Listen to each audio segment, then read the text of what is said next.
हे घ्या देवा.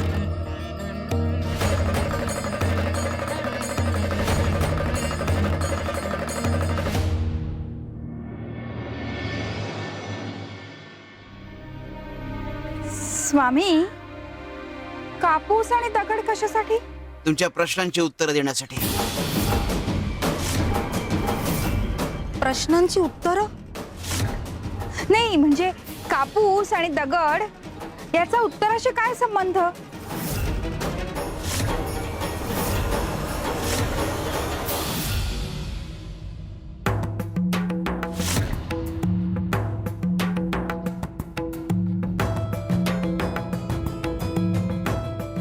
स्वामी, आमच्या ह्यांना पादुका कमाईसाठी हव्यात, पण मला सेवेसाठी हव्यात. आज पादुका प्रत्यक्ष जरी इथे नसल्या तरी माझ्यासाठी त्यांचं अस्तित्व इथेच आहे. मला माहिती आहे, देव वस्तूत नाही, तो भावात असतो. वहिनी, ओ वहिनी,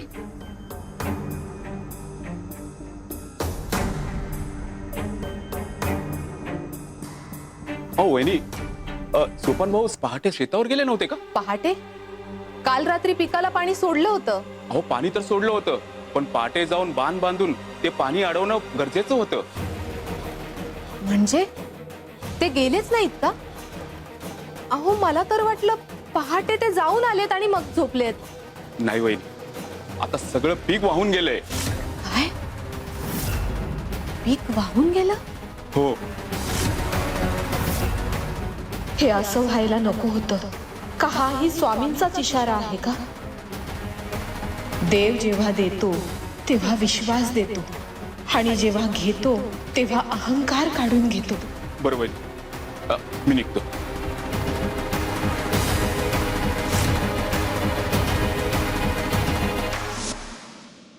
स्वामी, स्वामी, पिकाचं खूप मोठं नुकसान झालंय. सगळं वाहून गेलं. आणि काल रात्री तर आमच्या ह्यांनी पादुका चोरून आणल्यात. स्वार्थापायी पूर्णपणे आंधळे झाले. हल्ली तर नशाही करायला लागलेत. त्यांच्या अशा वागण्याने आमचं घर, संसार सगळ्याचं नुकसान होतंय. तुमच्या कर्माची शिक्षा तुम्हाला भोगावीच लागणार. पण असं का स्वामी? ते चुकीचं वागतायत हे मला मान्य आहे. मी तुमची मनोभावे सेवा करते, नियमितपणे इथे येते, साधना करते, नामस्मरण करते. मग त्याचा उपयोग काय? हे घ्या दगड, बिरकावा आमच्यावर. काय? स्वामी, तुम्हाला इजा होईल. असं? बर.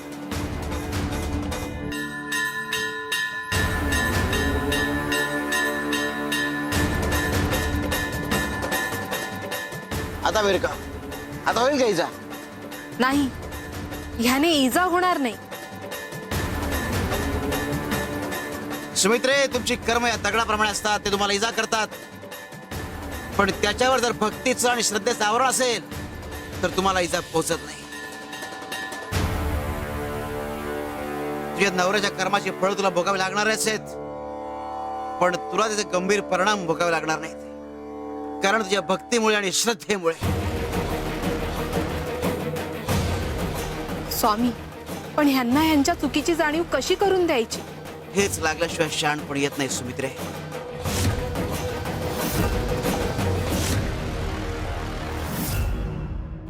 चला, माझं काम झालं तर स्थापना केली पाहिजे.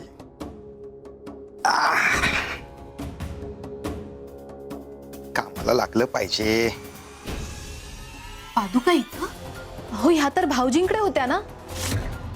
तुम्ही पुन्हा जाऊन? अगं सुमित्रा, या खऱ्या पादुका नाहीयेत. हे बघ, मी या वेगळ्या बनवून घेतल्या. जशा मोर्याकडे पादुका आहेत अगदी तशाच्या तशा. अहो, पण हे सगळं कशासाठी? हे बघ, गावातल्या ठराविक लोकांनाच माहिती आहे. की पादुका मोर्याकडे देण्याचा निर्णय झालाय, पण पूर्ण गावातल्या लोकांना नाही माहित. मी गावात असं काहीतरी पसरवेन की ह्या पादुका खऱ्या आहेत असंच वाटेल. मी त्यांना सांगेन की बाबांनी जाण्याआधी त्या मला दिल्या होत्या. मग त्याच्याने काय होईल? सगळे भाविक इथे येतील, दर्शन इथे घेतील आणि सगळी कमाई आपल्या वाटेला येईल. अहो पण हे चुकीचं आहे. अशा खोट्या पादुका बनवून घेणं म्हणजे पादुकांचा अपमान आहे. पादुका म्हणजे दत्तगुरूंचं अस्तित्व. ते या खोट्या पादुकांमध्ये कुठून येणार?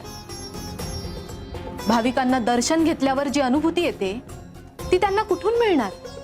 हे बघ, असं काही नसतं. जसा भाव तसा अनुभव.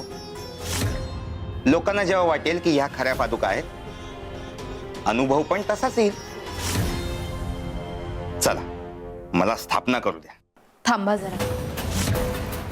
काल रात्री चोरी केलीत आणि पिकाचं नुकसान झालं.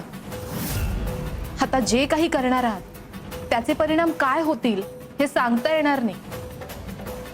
असा देवाशी खेळ करू नका. पादुकांशी खेळ म्हणजे नशिबाशी खेळ. हे बघ, माहिती आहे मला सगळं. मी सगळं बघूनच करतोय. चला, स्थापना केली पाहिजे.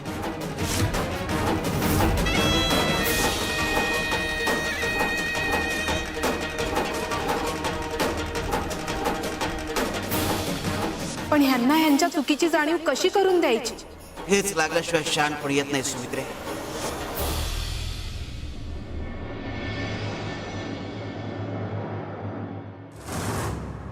अरे पादुका शेकडो आणता येतील, पण गुरुचा आशीर्वाद आणि गुरुची कृपा ती आणता येत नाही.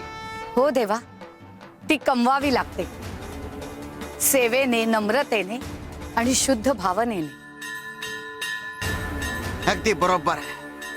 लक्षात ठेवा, स्वार्थ तुम्हाला काही कमवू देत नाही, पण स्वार्थापायी तुम्ही बरंच काही गमावू शकता. म्हणजे देव जवळ असतो पण स्वार्थ आडवा येतो, असंच ना देवा?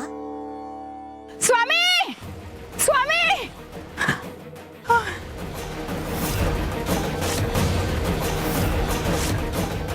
ही सुंदर आल्यापासून सारखं बुवाच्या मागे पुढे करतीये. हे असंच जर चालू राहिलं ना तर एक दिवस हा बुवा आम्हाला अंतर देईल. आमच्यावर ह्याची कृपाच होणार नाही. ते होऊ द्यायचं नाही. तू का आलीस? सांगितलं होतं ना, स्थानावर थांब, तिथली कामावर चल. मी काही नाही स्वामी. अहो, स्थानावर एक भक्त आला होता, तुम्हाला विचारत होता. मग म्हणजे त्याला एका प्रश्नाचं उत्तर ऐकायचं होतं तुमच्याकडून. ते उत्तर ऐकण्यासाठी मीही आले. बोल. हा, तो विचारत होता की स्वर्गात आणि नरकात काय फरक आहे.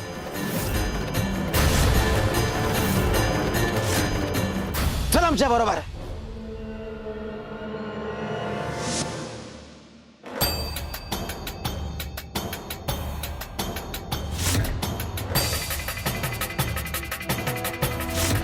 भूक लागली पण खाता येत नाही. इतकं सगळं जवळ असून पण खाता येत नाही.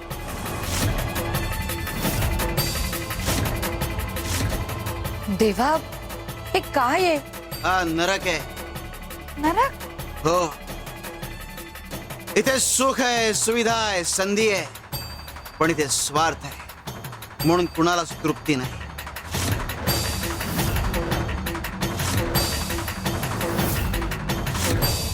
स्वामी, जर हा नरक आहे तर मग स्वर्ग कसा आहे? स्वर्ग पाहायचा आहे. चला.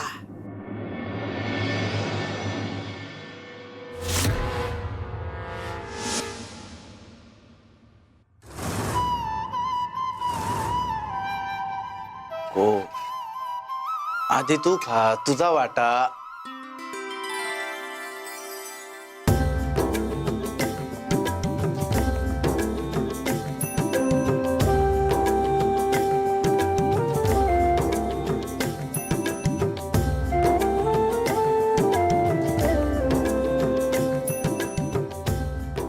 स्वामी देवा, इथेही सगळं तेच आहे, पण अनुभूती वेगळी आहे. कबले हाय स्वर्ग. अगं जो फक्त स्वतःचा विचार करतो तो सगळा असूनही दुःखी असतो,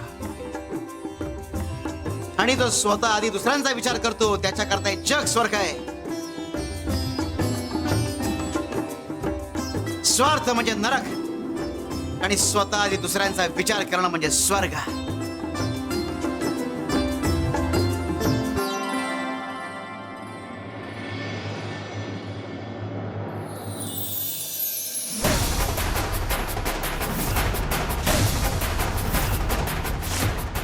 स्वामी, अहो ती लोक कुठे आहेत? कपिलाताई, केवळ तुम्हाला समजावून सांगण्यासाठी स्वामी देवांनी ही लीला घडवली.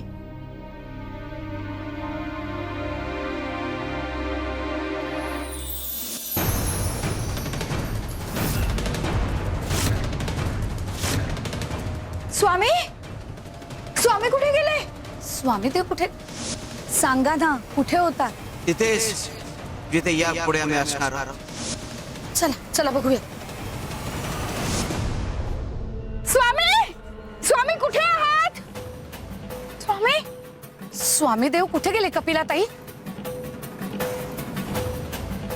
कदाचित कदाचित ते त्यांच्या अनुपस्थितीचा सामना करायला लावतायत आपल्याला. चला बघूया.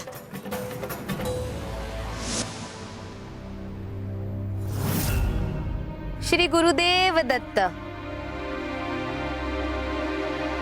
इतकी गर्दी, लोकांची श्रद्धा किती खोलवर रुजलेली आहे. पाहिलंस, यांच्या घरात समृद्धी नांदते. लोक मान देतात, दान देतात, आणि आपल्या घरात काय, मलाच काहीतरी करावं लागेल. थांबा थांबा थांबा.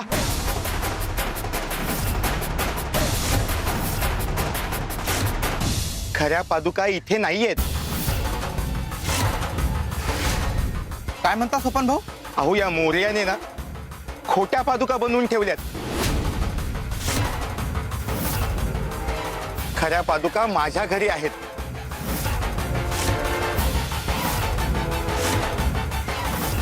कसं शक्य आहे? माझ्या वडिलांनी मला स्वतःहून दिल्या होत्या. मी लहानपणापासून त्यांची सेवा करतोय. हे बघा, तुम्हाला जर खरंच दर्शन घ्यायचं असेल ना, तर चला माझ्या घरी चला. ए चला रे. थांबा. पण असा अचानक कसा विश्वास ठेवायचा? हे काय बोलतात सोपान भाऊजी? शब्द मोठा आहे पण पुरावा. पुरावा?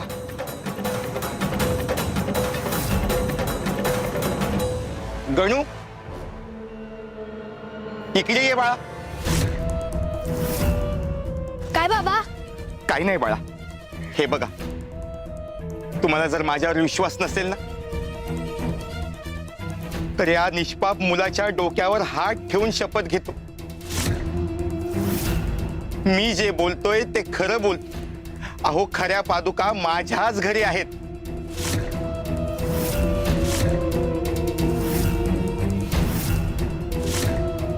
देवा, ही तर फार मोठी रेषा ओलांडली.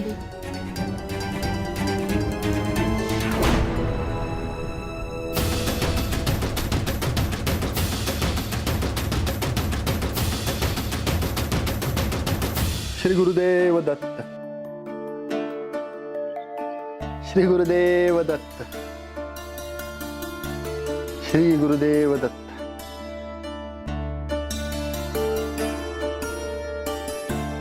स्वामी, जे काही आहे ते सर्व आपलंच आहे.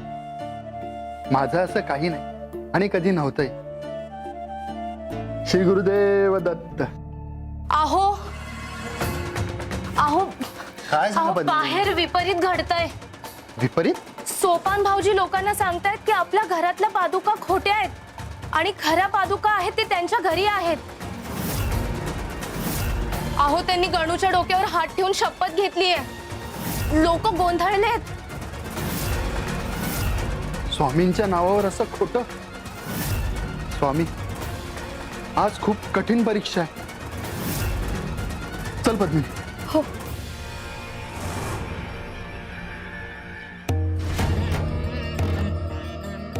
परमार्थ करोगे तो आगे बढ़ोगे, स्वार्थ करोगे तो पछताओगे. मोरे भाऊ, तू तर भला माणूस वाटत होतास, तू तर लबाड निघालास. खोट्या पादुका दाखवून लोकांची फसवणूक करतोस.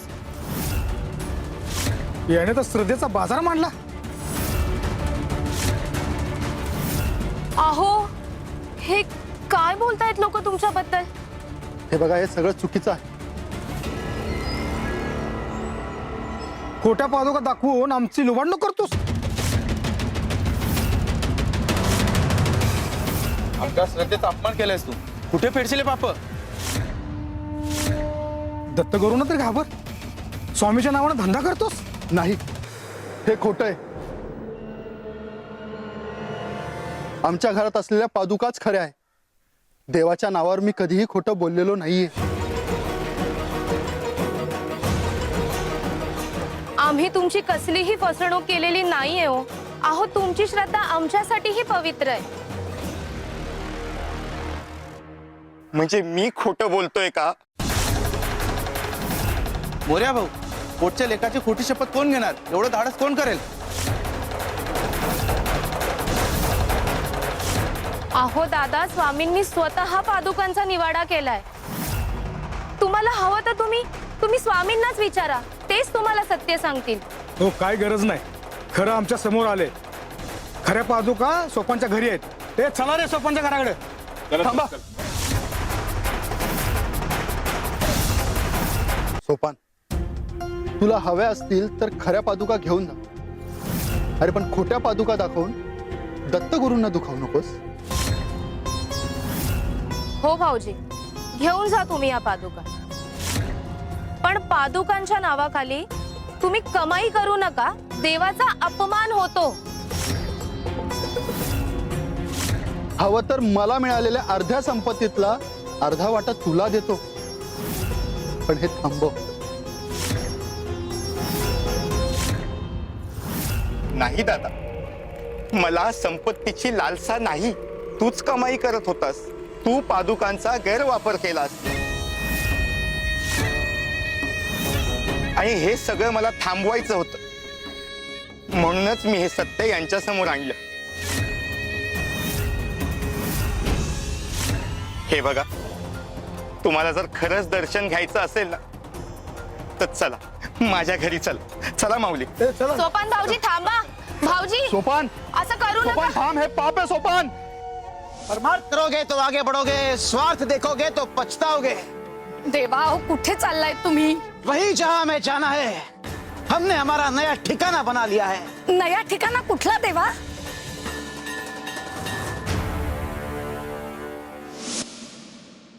श्री गुरुदेव दत्त. श्री गुरुदेव दत्त. श्री गुरुदेव दत्त. श्री गुरुदेव दत्त. श्री गुरुदेव दत्त. हो, ऐका माझं. भाविकांना बाहेर थांबवून ठेवलेत. खोटं सांगून बोलवलेत. चुकीचं आहे हे. असं नका करू. ए, तू गप्प बस. तुला काय कळते? श्री गुरुदेव दत्त.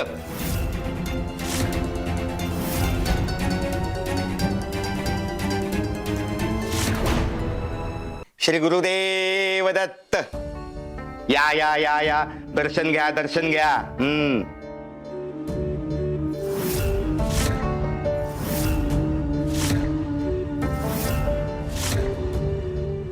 आता माझी भरभराट सुरू होईल.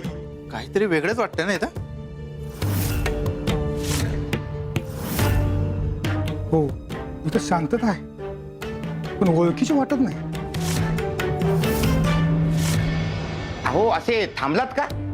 अहो, दर्शन घ्या. अहो, दान ठेवा, आशीर्वाद घ्या. कसं आहे, आता तुमची भरभराट होईल. अहो, तुमच्या सगळ्या इच्छा पूर्ण होतील. असे थांबू नका. जा जा जा, दर्शन घ्या, दर्शन घ्या. तुमचे वडील हयात असताना या पादुकांचं दर्शन घेतलं होतं. पादुकाच्या जवळ जाताना चंदनाचा घमघमाट सुटायचा, मन अगदी भारावून जायचं, साक्षात दत्तगुरूंचं दिव्य अस्तित्व जाणवायचं. मग पण आता असं काही आढळत नाहीये. डोळ्यानं दिसतंय पण मनाला लागत नाही.